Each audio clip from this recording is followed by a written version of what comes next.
காதலிச்சிருக்கேன். காதல் யா இப்போ கூட காதலிச்சுக்கிட்டு இருக்கேன். காதல் நம்மளா இந்த காதல் புரிஞ்சிக்க முடியாதுன்னு சொல்லுவாங்க. பட் என்ன கேட்டிங்கன்னா காதலை ரொம்ப ஈஸியாக புரிஞ்சிக்கலாம். பட் இந்த காதலிக்கிற பொண்ணுங்களை புரிஞ்சிக்கிறது உண்மையாக ரொம்ப கஷ்டமான விஷயம் நான் நினைக்கிறேன். அப்படின்னா கஷ்டம். நானும் காதலிச்சு 7 வருஷம் காதலிச்சு லவ் பண்ணி அதான் ஃபர்ஸ்ட் அனிவர்சரி.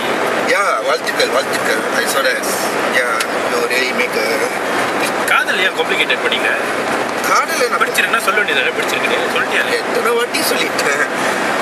நான் எத்தனை வாட்டி சொன்னேன்னு எனக்கே ஞாபகம் இல்லை. அத்தனை வாட்டி சொல்லியிருக்கேன். ஐ திங்க் ஆல்மோஸ்ட் சில நேரத்தில் ஒரே நாளில் ஒரு 100 வாட்டிக்கு மேலே சொல்லியிருக்கேன். ஜஸ்ட் டு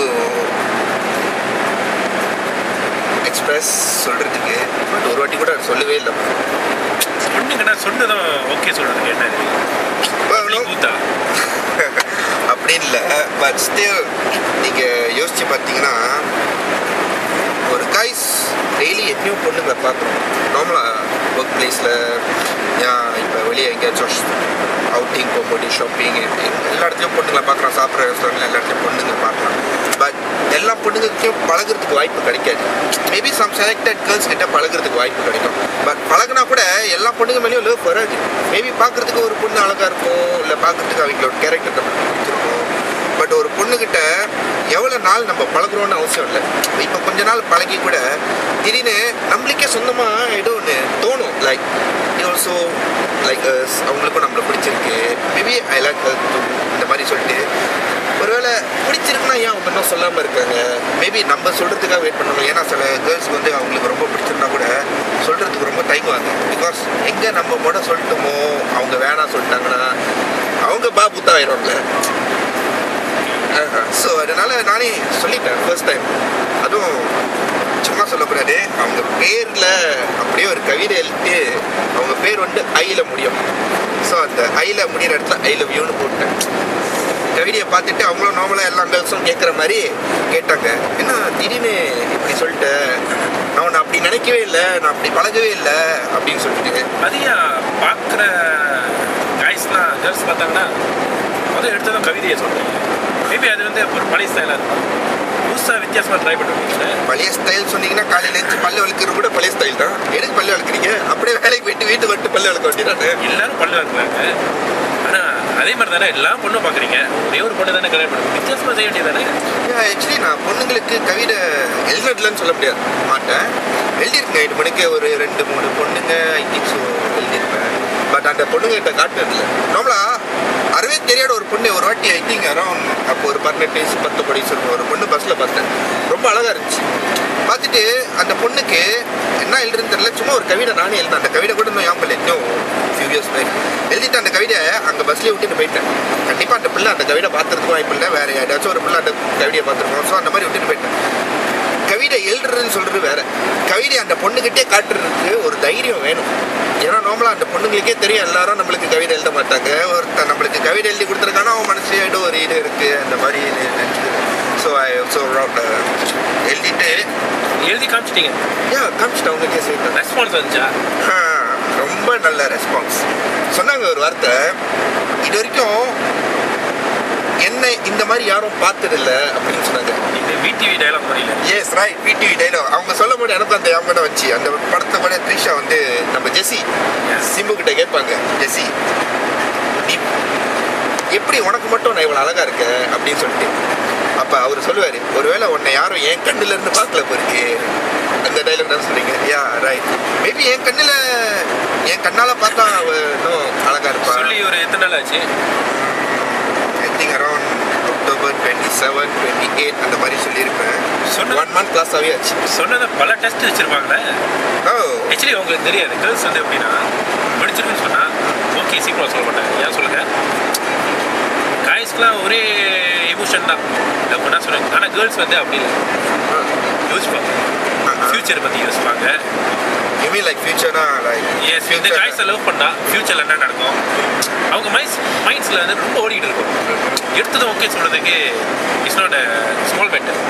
ஓகே, ஸோ சில டெஸ்ட்லாம் வைப்பாங்க. உங்களுக்கு தெரியாமலே சில டெஸ்ட் வரும். ஸோ அந்த டெஸ்ட்லாம் நீங்கள் பாஸ் பண்ணிகிட்டே இருந்தீங்கன்னா தென் ஓகே சொல்கிறதுக்கு just take a few second okay சொல்லுங்க. ஆனால் நீங்கள் சொல்கிறீங்க லவ்லாம் சொல்லிட்டீங்க, she still talking to you lah. Yeah, she's still talking to me, but sometimes வந்து லைக் போச்சிருப்பாங்களே ரொம்ப இது வந்து ரொம்ப நார்மலாக எப்படின்னா நாங்கள் சண்டை போட்டுக்கிறது வந்து நார்மலாக இப்போ காலையில் எஞ்சோட பிரேக்ஃபாஸ்ட் சாப்பிடணும், லஞ்சு சாப்பிடணும், டின்னர் சாப்பிடணும் தெரியுமா? அதே மாதிரி டெய்லி எஞ்சோட ஒரு சண்டை போட்டுக்கணும் அந்த மாதிரி ஆயிடுச்சு எங்கள் வாழ்க்கையில். ஏதாச்சும் ஒரு காரணம் இருக்கும். சும்மா லைக் அவங்க வந்து ஒரு ஓகே நான் வந்து ஒரு மெசேஜ் அனுப்பிட்டேன் அவங்களுக்கு, சில நேரத்தில் ரிப்ளை பண்ணிடுவாங்க, சில நேரத்தில் வந்து ரிப்ளை பண்ண மாட்டாங்க. ஸோ அவங்க ரிப்ளை பண்ணதுக்கு என்ன அவ்வளோ பிஸியாக இருக்கியா, உயிரோடு இருக்கியா இல்லையா, ஒரு மெசேஜ் அனுப்பிட்ட வந்து தானே அப்படின்னு கேட்டேன்னா அதுக்கு ஒரு சண்டை வந்துடும் திடீர்னு. ஆமாம் நீ தான் நான் எப்போ சாவுன்னு வெயிட் பண்ணிக்கிட்டு இருக்கேன் அந்த மாதிரி. இது வந்து ஒரு ப்ரீ லவ் சிம்டம். அந்த பொண்ணுக்கு ஆக்சுவலி மேபி அவங்க மனசில் ஒரு ஆசை இருக்கலாம், ஆனால் தயங்குறாங்க சொல்கிறது. மேபி அது ஃபேமிலி ரீசனாக இருக்கலாம், பர்சனல் ரீசனாக இருக்கலாம், இல்லை மேபி எக்ஸ்பீரியன்ஸ் இருந்திருக்கலாம் லவ்வில். That's why she afraid. So அவங்க ஏற்கனவே யாராச்சும் லவ் பண்ணியிருக்காங்களா இதுக்கு? அது எனக்கு தெரியாது. அதெல்லாம் தெரிஞ்சுக்கணும். தெரிஞ்சுக்கிட்டு என்ன பண்ண போகிறேன்? இட்ஸ் நாட் மை மேபி அந்த எக்ஸ்பீரியன்ஸ்லாம் பயப்படலாம். ஸோ நீங்கள் எடுத்து சொல்லல. நோ, பிகாஸ் நார்மலாக என்னை பொறுத்த வரைக்கும் எல்லா கேர்ள்ஸும் சேம் இல்லை. ஒரு கேர்ள்ஸ்கிட்டையும் மேபி இந்த பொண்ணும் அந்த பொண்ணுக்கும் மேபி சிமிலாரிட்டி கொஞ்சம் இருக்கலாம். பட் டோட்டலாக இந்த லவ், மேரேஜ், இந்த ரிலேஷன்ஷிப் இந்த மாதிரி வரும்போது டோட்டலாக ஒரு பொண்ணுக்கும் இன்னொரு பொண்ணுக்கும் கண்டிப்பாக வித்தியாசம் இருக்கும். மேபி இந்த பொண்ணுக்கு பிடிச்ச விஷயம் அந்த பொண்ணுக்கு பிடிக்காமல் இருக்கலாம், அந்த பொண்ணுக்கு பிடிச்ச விஷயம் இந்த பொண்ணுக்கு பிடிக்காம இருக்கலாம். அதே மாதிரி தான் கைஸும் எல்லா கைஸும் சேமாக இருக்க மாட்டாங்க. சில கைஸ் வந்து சின்ன சின்ன விஷயத்துக்குலாம் கோச்சுக்குவாங்க. இப்போ பெருசாக ஒரு விஷயம் நடக்கும்போது இதெல்லாம் ஏற்கனவே நடந்துருச்சு நம்ம வாழ்க்கையில், இதுக்காக நம்ம எடுத்து கோச்சுக்கணும் அந்த மாதிரி ரிலாக்ஸாக எடுத்துக்குவாங்க. ஸோ அவங்க வந்து நார்மலாக இந்த காய் ஒருவேளை அவங்க லவ் பண்ணிட்டாங்கன்னா இந்த காய் என்னை விட்டுட்டு போயிட்டான் இந்த காரணத்தினால, மேபி இதே காரணத்தினால இவனும் நம்மளை விட்டுட்டு போயிடுவான் அந்த மாதிரி சொல்கிறதுக்கு மேபி நீங்கள் சொல்கிற மாதிரி ஏதாச்சும் டெஸ்ட்டு இந்த மாதிரி வைக்கலாம். பட் எவ்வளோ விஷயம் நடந்திருக்கு, எவ்வளோ விஷயம் நடக்கல, அதில் எது டெஸ்ட்டாக எடுத்துக்கிறது, அந்த டெஸ்ட்டை நான் பாஸ் பண்ணிட்டேனா ஃபெயில் பண்ணிட்டேனா, எப்படி ரிசல்ட் அவ்வளோ சீக்கிரமாக வராது. ஆனால் அது பொண்ணு வந்து உங்கள்கிட்ட பேசிக்கிட்டு இருக்குன்னா that is mean you are pass பண்ணிகிட்டு இருக்கீங்க. அவங்க கொடுக்குற டெஸ்ட்லாம் நிறைய சோதனைகள்லாம் வரும். மேபி அவங்க வந்து ஓகே உன்னை அறவே வேணாம், உங்ககிட்ட பேச மாட்டேன், அது அவங்க ஏற்கனவே சொல்லியிருக்காங்க. அது இதுக்கு சொல்கிறாங்கன்னா டெஸ்ட் பண்ணுறாங்க. ஸோ நம்ம பேச வேணாம்னு சொன்னால் பேசாமல் இருப்பாரா, இல்லை ஃபோர்ஸ் பண்ணி பேச வைப்பாரா? நான் வந்து பேசாமல் இருந்தேன். ஸோ அது ஒரு மிஸ்டேக் தான். ஏன்னா பேசலாம் அப்படின்னா என்ன தெரியும், அதுக்கு அந்த கேர்ளுக்கு என்ன புரியும்னா மேபி நம்ம இல்லைன்னா வேறு கேர்ள் இருக்கக்கூடாது, அதனால தான் நம்மள்ட்ட பேசாமல் இருக்க முடியுது அவங்களால. மேபி அந்த மாதிரி தோணிருக்கலாம்ல. பட் பேச வேணான்னு அவங்க தானே சொன்னாங்க. அவங்க சொல்லலாம், ஏன்னா அது ஒரு டெஸ்ட்டு. ஸோ அவங்க பேச வேணான்னு சொன்ன அர்த்தம் பேசிக்கிட்டே இருங்க. நீ பேச வேணாம் சொன்னாலும் நான் பேசிக்கிட்டு இருப்பேன், ஏன்னா உன்கிட்ட பேசினா வேறு யார்கிட்ட பேச போகிறேன். மேபி நீங்கள் வித்தியாசமாக ட்ரை பண்ணலாம். பட் ஸ்டில் அவங்க பேச வேணாம் சொல்லிட்டு நான் பேசாமல் இருந்தேன். அப்புறம் கொஞ்ச நாள் கழிச்சு அவங்களாவே திரும்பி வந்து பேசினாங்க. பேசிட்டு அதுவும் பேச வந்தாங்கன்னு சொல்ல முடியாது, சும்மா ஒரு சண்டை போட்டு வரலான்னு வந்தாங்க.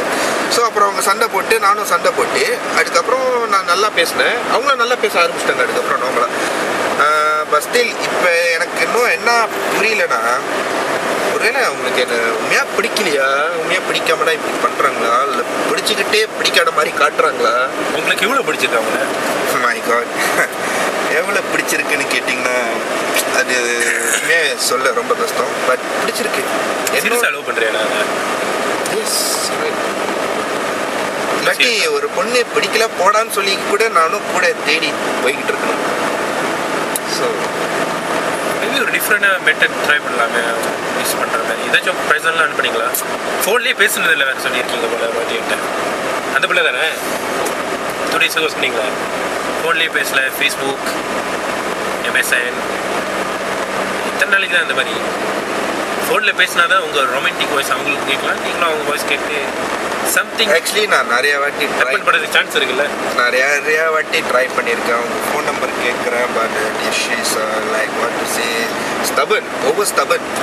எனக்கு இன்னமும் அவங்களுக்கு உண்மையாக கடவுள் மனசுனா வச்சு கீழே அமுத்திருக்காரா, இல்லை அதுக்கு பதிலாக 2 கிலோ கல் வச்சு அமுத்திட்டாரான்னு தெரியல.